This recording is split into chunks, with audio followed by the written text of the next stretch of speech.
Alors, je voudrais vous parler du ciel. Il y a une chose qui me dérange énormément, c'est quand on croit que le ciel dont on parle dans les Écritures, c'est l'univers. C'est inacceptable, cette façon de voir est inacceptable à mon avis, parce que il est écrit Dieu, Elohim, créa le ciel et la terre. Alors, certains diront, bah oui, c'est normal, on croyait à l'époque que la terre était le centre du monde. Mais moi, je ne vois pas les choses comme ça. Je pense que ce qu'on appelle le ciel, c'est celui qui tourne autour de la terre. Et même les géocentristes savaient très bien qu'il y avait des étoiles, qu'il y avait toutes sortes de choses. Quand le géocentrisme, c'est les planètes du système solaire tournent autour de la Terre. Ce n'était pas l'univers totalement qui tournait autour de la Terre.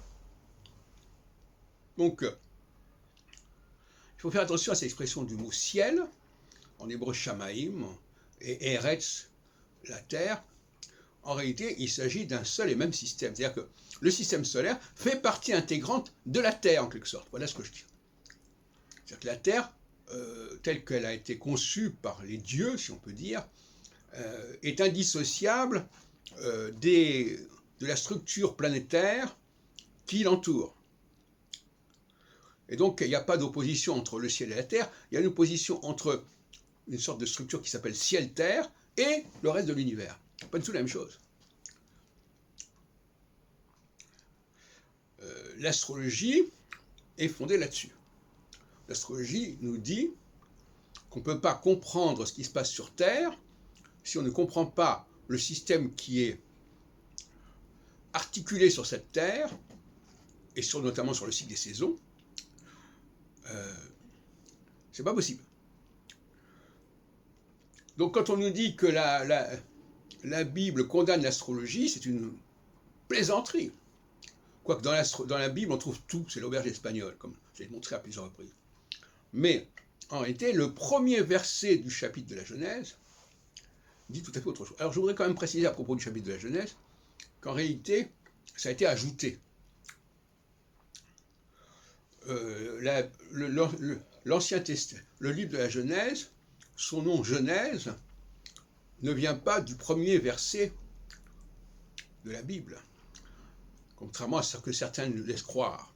Bereshit, ça veut pas dire, ça veut dire au commencement, mais ça veut pas dire. Alors, en revanche, si vous prenez le chapitre 5 de la Genèse, vous avez l'expression Toldot. Et Toldot, c'est véritablement la Genèse, au sens presque littéralement du terme, puisque Toldot, ça renvoie à l'Eda, qui veut dire la naissance. Et on parle des parents, des géniteurs. Donc, les 4 premiers chapitres de la Genèse ont été rajoutés.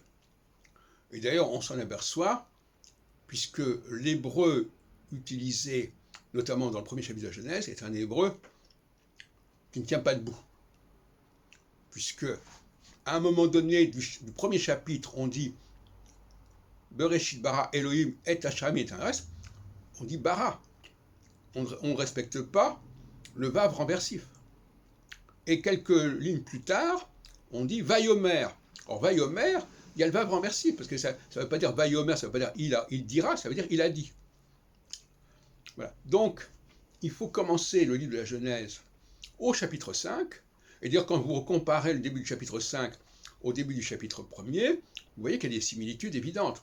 Comme si on avait voulu copier, laisser croire, créer une sorte de confusion.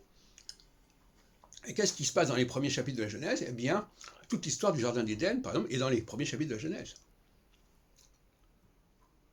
La création de la femme est dans les premiers chapitres de la Genèse, avant le chapitre 5. Voilà, je vous laisse conclure.